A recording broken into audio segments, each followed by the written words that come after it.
अस्सलाम वालेकुम, मैं हूँ फ़राइज़ साद। स्टूडेंट को जब भी मैं सेल्फ एक्चुअलाइजेशन की एग्जांपल शेयर करती हूँ तो नाम आता है हमारे ज़हन में अब्दुल सत्तार ईदी का। बहुत बड़ी शख्सियत है और बहुत बड़ा नाम है, दुनिया की सबसे बड़ी चैरिटी का नेटवर्क चला रहे हैं और सबसे ज़्यादा नंबर ऑफ़ एम्बुलेंसेस ईदी वेलफेयर सेंटर के पास हैं।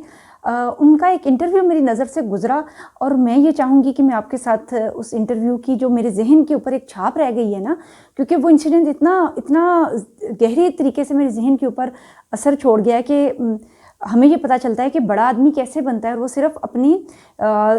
समझ लें कि सिर्फ अपने कुछ बिहेवियर्स की वजह से नहीं है कि वो खैरात कर देते हैं और वो इस तरह लोगों की मदद करते हैं, बल्कि उनके दिलो दिमाग किस कदर बड़े होते हैं और किस कदर उनके अंदर फॉरगिवनेस का, दूसरों को माफ़ करने का जज्बा पाया जाता है। वाक़या कुछ इस तरह है कि इंटरव्यू में उनसे सवाल पूछा गया था कि कोई ऐसा मौका था कि जब आप सचमुच टूट गए हों। तो अब्दुल सत्तार ईदी ने ये बताया कि ये उन दिनों की बात है कि जब एक इंसिडेंस हुआ था, शायद एग्जैक्ट मुझे नाम नहीं याद, एक बहुत बड़ा कुछ इंसिडेंस हुआ था जिसमें ट्रेनें आपस में टकराई थी। इसको कौन सा सनहा कहा जाता है। तो वो 2 ट्रेनें थीं जो आपस में टकराई थी और बहुत नुकसान, जानी नुकसान बहुत ज़्यादा हुआ था। तो वो ये फरमाते हैं कि मैं हेलीकॉप्टर में था और इस दौरान मुझे इत्तला मिली कि मेरा जो 4 साल का नवासा है वो गर्म पानी में जलने से उसकी जो है ना डेथ हो गई है। तो मैं, हालांकि मैं जा रहा था, रेस्क्यू ऑपरेशन पे जा रहा था और मैं हेलीकॉप्टर में था, लेकिन ये शायद मेरी ज़िंदगी का ऐसा वाक़या है कि मैं बहुत फूट फूट कर रोया। अब मैं आपको इसका बैकग्राउंड बताती हूँ कि क्या सारे इंसिडेंट्स कैसे पेश आया। जो ईदी शेल्टर होम्स है ना, वहाँ पर उनके शेल्टर होम्स में ना लावारिस बच्चे भी और औरतें भी जिनको उनके घर वाले निकाल चुके हैं या उनका कोई प्रोटेक्शन नहीं है उनके लिए, उनको रखा जाता है। ईदी साहब चूँकि बहुत ही मिलनसार और एक होमली इन्वायरमेंट देने वाले शख्सियत हैं, जैसे उनके पास जो बच्चे भी हैं वो बिल्कुल ऐसे नहीं हैं कि वो खुदा न खास्ता उनको ये फ़ील आए कि हम यतीम खाने में, बल्कि उनको अपना नाम देना, आइडेंटिटी देना और उनको वो मोहब्बत और वार्मथ देना, उनकी कैरेक्टर डेवलपमेंट किस तरह कितनी डीपली इंटीग्रेटेड वो काम करते हैं। तो इसी तरह उनके पास एक लेडी लाई गई, शेल्टर होम में आई, जिसका नाम शायद निर्मल था, इस तरह का कुछ नाम था, मुझे ज़हन में यही नाम रह गया उसका। जो निर्मल थी वो बेसिकली वो साइकोपैथ थी। ठीक है, अब हम साइकोलॉजी के जो लोग हैं, हम ये चीज़ आइडेंटिफाई करते हैं कि साइकोपैथ वो लोग होते हैं जिनका न्यूरोट्रांसमीटर ऐसा ख़राब होता है कि उनमें दूसरों के साथ हमदर्दी और उनका दुख दर्द समझने का जज्बा उनमें नहीं पाया जाता। उनके अंदर वो, उनकी केमिस्ट्री में भी ये चीज़ नहीं होती, उनकी बायोलॉजी में ही ये चीज़ नहीं होती और वो बीमार होते हैं। लेकिन चूँकि स्क्रीनिंग नहीं है और उन्होंने, जिस तरह उनका काम है कि उन्होंने शेल्टर होम में लाकर उसको कोई काम अज़ाइन कर दिए गए और उनको नहीं था पता कि दरअसल यानी ये किस किस्म की ज़हनी बीमार है। बेसिकली यही था कि एक बेसहारा औरत आई है शेल्टर होम में और उसको वहाँ पर शेल्टर होम की सफाई और इस तरह के दीगर कामों में उसको शामिल कर लिया गया। थोड़ी थोड़ी ना वो कुछ चीज़ें गड़बड़ करती थी, मसलन जानबूझकर स्विच ख़राब कर देने, जानबूझकर कोई काम ख़राब कर देना, छोटे मोटे कुछ चीज़ें तोड़ देनी, बर्तन तोड़ देने, लेकिन उसको समझा बुझा के और समझा जाता था कि शायद ये तवज्जो मांग रही हैं या जिस तरह से कि उसको टॉलरेट किया जाता रहा।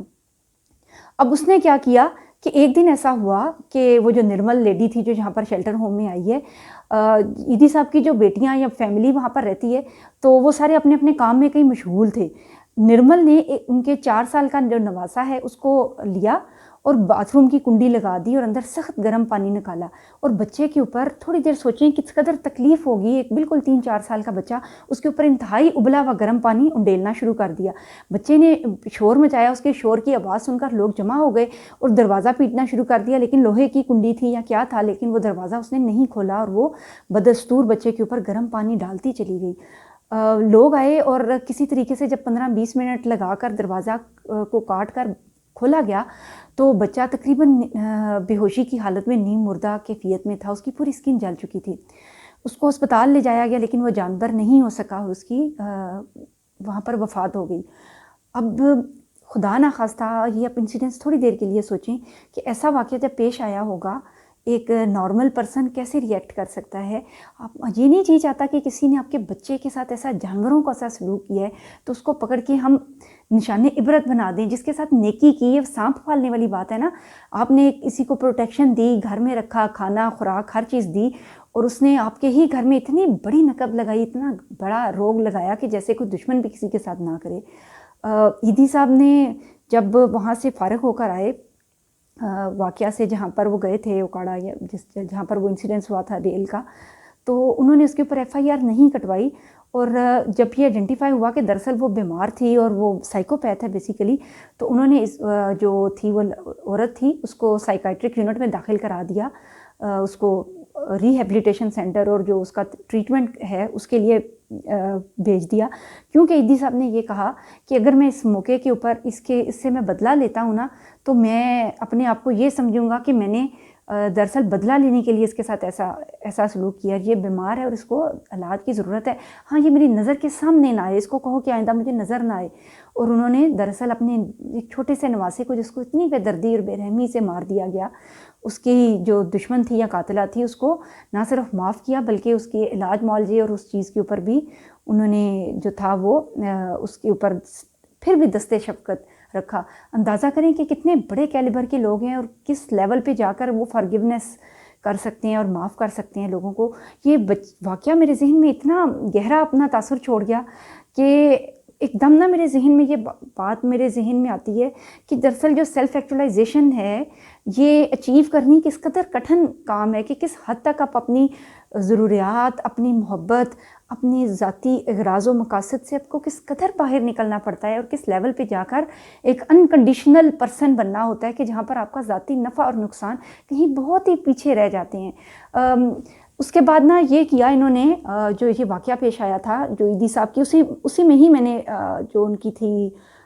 تھا انٹرویوز میں نے پڑھا تھا کہ اس کے بعد انہوں نے یہ کیا کہ جو ان کا فیملی تھی یا لوگ تھے ان کو الگ رکھ کے، جو اس قسم کے لوگ تھے ان کو انڈر آبزرویشن رکھا جاتا تھا، اور چھوٹے بچوں کو ساتھ لے جانے پہ اور اکیلے ساتھ رہنے پہ پابندی لگا دی گئی ایدی ہومز میں. باقی اس کی جو فردر ویریفیکیشن ہے وہ ایدی کے جو لوگ ہیں وہی کر سکتے ہیں. لیکن میں نے یہ اخبار میں یہ انسیڈنس پڑھا تھا اور میں نے یہ چاہا کہ میں آپ کے ساتھ شیئر کروں. ہم شاید یہ لیول تو اچیو نہیں کر سکتے ہیں جو ایدی صاحب کا تھا، لیکن ہم اتنا ضرور کر سکتے ہیں کہ وہ تمام چھوٹی چھوٹی چیزیں، چھوٹے چھوٹے واقعات، ایسے روگ جو ہم دلوں میں دوسروں کے بارے میں قدورت اور حسد کے لے کر پال کر بیٹھے ہوئے ہیں، وہ تو بہت ہی بڑا واقعہ ہے. لیکن ہمارے واقعات تو بہت ہی چھوٹے ہیں. اب تھوڑی دیر کے لیے ان گرجز کے بارے میں، ان الجھنوں اور عداوتوں کے بارے میں سوچیں کہ جو ہم اپنے دلوں میں اپنے پیاروں کو لے کر ان کو پال رہے ہیں، کہ وہ کتنی چھوٹی باتیں اور کتنی آسانی سے ہم چیزوں کو بھول کر ان سے آگے بڑھ سکتے ہیں. اپنے رشتوں کو بچائیں،